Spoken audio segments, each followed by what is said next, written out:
Hello and welcome. My name is Duke and I am sailing Magic. Magic is my 2015 Lagoon catamaran.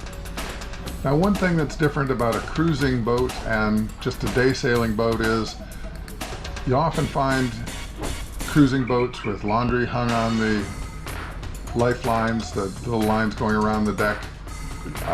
You'll find jerry jugs up on the deck lashed in, full of diesel or gasoline, maybe water jugs. That's just because it's the lifestyle. So I decided to leave Luperon. This is sailing out the inlet there, nice and calm. Then along the coastline, deliberately picked a day with low prevailing winds. There's my buddy boat over there, sailed by Douglas and Kim. And so after we got out of the inlet completely and into the open ocean, it was nice, flat, calm water. We had to wait for a specific day to do that. Use an app to predict the wind, and that's the name of the app. Okay, I was going from Luperon, Dominican Republic to Puerto Rico. Normally, it'd be a 3-day trip. Go from Luperon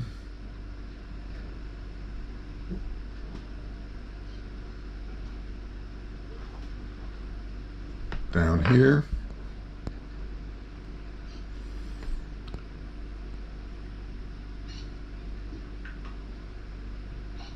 cut across,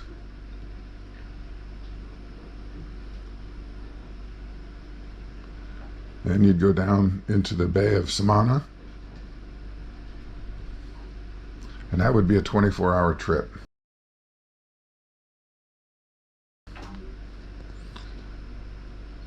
And then you'd have to come out of Samana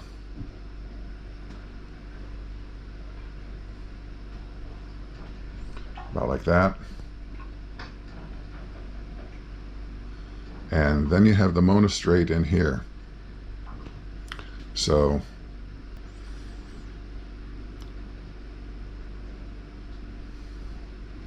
let's come out here and stop another day, another 24-hour sail, well, another day sailing at the end of Dominican Republic, and then you might go across. You've got to avoid the Isla Mona and go across to Puerto Rico.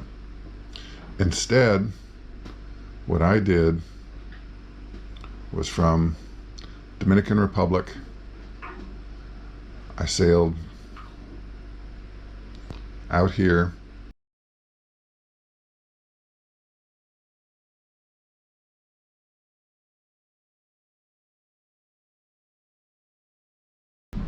so then we have a full day of sailing and into the night. And night sailing is really different. You can have your instruments on, but if they're on very bright, it destroys your night vision. And cameras never pick up as much light as your eyes are capable of picking up. The motor sailing had the motor on there along with the sails. And then we get the dawn over the ocean, which is always nice. About like that. Turn the corner a little bit to get to this point. Continued sailing for 48 hours. Then my second day of daytime sailing, a bit rougher, but still nice day out. And you get into the second night of nighttime sailing.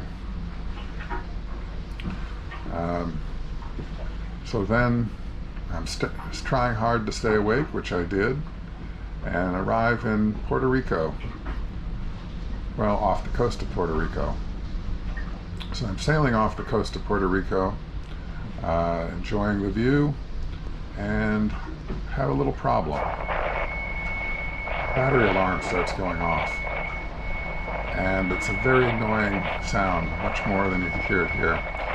The thing is, this is a diesel engine, or both diesel engines.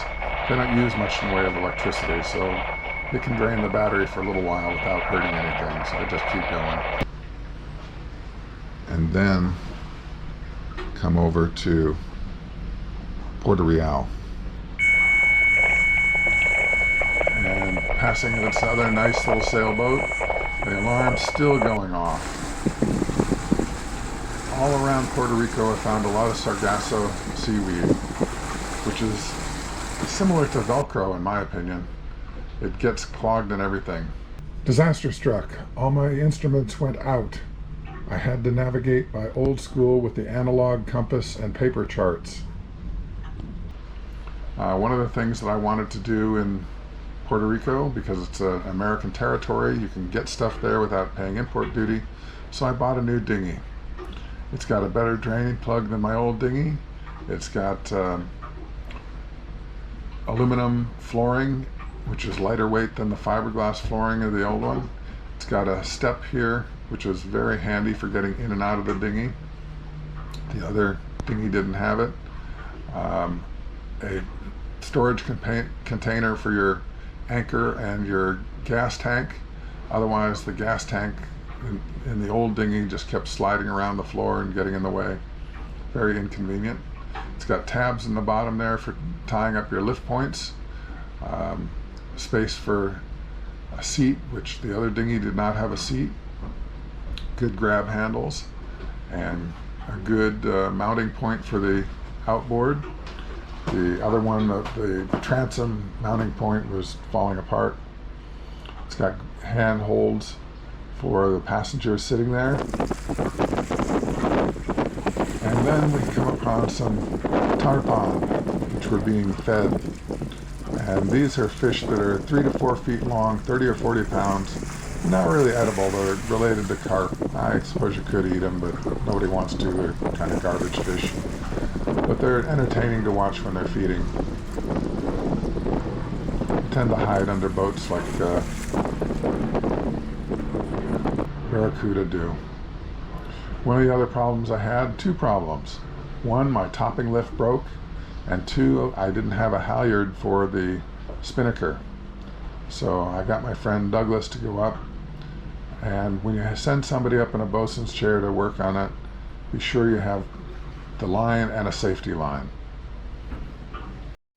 We also had to replace the alternator, starter battery, into and 3 fuses. Puerto Rico, you use a CBP Roam app, just like you do coming into America, because it's an American territory. However, the trick is, and the reason for this is, you're sailing, all the wind goes across from east to west. So we left early to avoid as much wind as possible. But when you get into Puerto Rico, generally people go along the southern part here because there's no place really to stop in the northern part. So you've got to first come out and around this point, Cabo Rojo, and then you're going to be going directly into the wind. So what you do is you get up at 2 a.m., start sailing at 3 a.m., and by 9 a.m. you pull into a bay somewhere, and the next day you come out and you do another hop. I hopped over to Ponce, which you can't see there. From Ponce, I did a run up to San Juan, not quite that far, to go to Costco, so I could get a whole bunch of supplies relatively inexpensively. And then you just hop, there was a hop by just past Salinas, and ended up doing a really big hop up here, another 24-hour sail, come through this passage and go all the way up to Culebra. And Culebra is a very nice island. I liked it quite a bit. So I got to Culebra, we motored into Bahia Linda. It's a beautiful little bay, but it's tiny. It's much smaller than it looks because there's coral reefs. And the entrance to the town there has Hector the Protector, which has just been restored, and cute little restaurants. Unfortunately, I had camera problems, didn't get. People have asked me how to get internet when you're traveling and cruising. I use little hotspots. I have more than one. This is Alcatel, which I got in Bimini, Bahamas. Very simple device. Once you program in the password, which they give you when you buy it, then you stick your finger in this little notch, pull out the battery, and there's the SIM chip. It's a data SIM chip.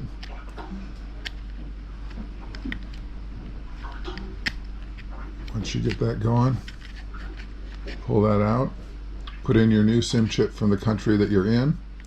And so the only thing you're buying is a SIM chip. In the past, a lot of people have put in SIM chips in their cell phone, but these days your cell phone wants to, or different companies want to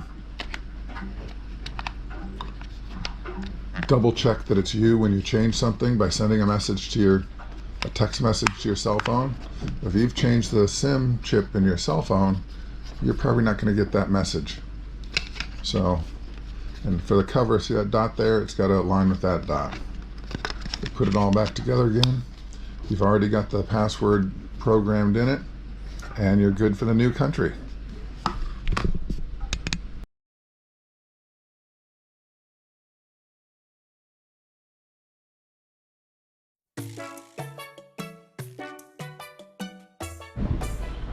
And now it's time for the sailor's tradition of a sundowner.